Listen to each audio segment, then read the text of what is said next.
మిత్రులారా, ఈ మెదక్ గడ్డ మీద ఈ ఛత్రపతి శివాజీ సాక్షిగా శాసనసభ ఎన్నికలలో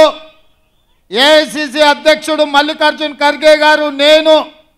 మైనంపల్లి హనుమంతన్న ఇక్కడికి వచ్చి మా యువ మిత్రుడు రోహిత్ నామినేషన్ ఎప్పుడైతే ఏపించినామో ఈ రోజు కూడా మళ్ళా ఇక్కడి నుంచే ఈ ఛత్రపతి శివాజీ సాక్షిగా మేమందరం వచ్చి నీలం మధు నామినేషన్ ఇక్కడ ఏపిస్తుంటే వేలాదిగా మీరు వచ్చి అండగా నిలబడి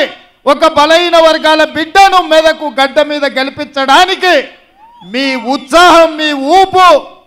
నాకెంతో సంతోషాన్ని, నమ్మకాన్ని కలిగించిందని నేను తెలియజేస్తున్నా. మిత్రులారా,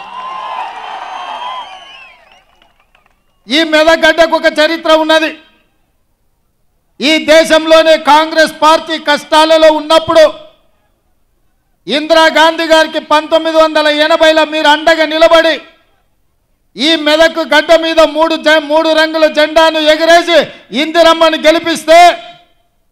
ఈ దేశానికే ఇందిరమ్మ ప్రధానమంత్రి అయి ఈ మెదక్ ప్రాంతానికి బిహెచ్ఎల్ తీసుకొచ్చింది, బీడీఎల్ తీసుకొచ్చింది, ఐడిపిఎల్ తీసుకొచ్చింది, ఇక్రిసాట్ లాంటి పరిశ్రమలు తీసుకొచ్చింది. ఆ పరిశ్రమలు రాబట్టి ఈ మెదక్ ప్రాంతం ఆనాడు కరువు కాటకాలతో ఇక్కడి రైతులు అల్లాడుతుంటే లక్షలాది ఉద్యోగాలు ఈ ప్రాంతానికి వచ్చి ఉద్యోగ ఉపాధి అవకాశాలు పెరిగి ఈ ప్రాంతం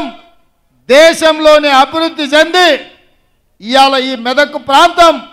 దేశం నలుమూల నుంచి కార్మికులు ఇక్కడికి వచ్చి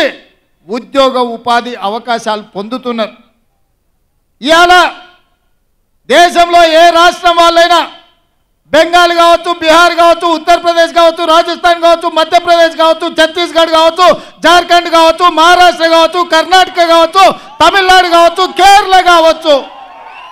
ఆంధ్రప్రదేశ్ నుంచి వచ్చిన సోదరులు కావచ్చు, ఇవాళ ఎవరైనా బ్రతకడానికి తెలంగాణ రాష్ట్రానికి వస్తున్నారు అని అంటే ఆశ్రయం ఇచ్చి హక్కున చేర్చుకున్నది ఈ మెదకు ప్రజలు, కడుపులో పెట్టి చూసుకొని కాపాడింది ఈ మెదకు ప్రజలని చెప్పి నేను గర్వంగా మాట్లాడుతున్న ఈరోజు. అట్లాంటి మెదకు పార్లమెంటు 1999 నుంచి 2024 వరకు ఈ 25 సంవత్సరాలు భారతీయ జనతా పార్టీ బీఆర్ఎస్ చేతుల్లోనే ఉంది. ఆల నరేంద్ర నుంచి మొదలు పెడితే కొత్త ప్రభాకర్ రెడ్డి వరకు 25 సంవత్సరాలు పార్లమెంట్లో బీఆర్ఎస్ వాళ్ళు, బీజేపీ వాళ్ళే ఉన్నారు.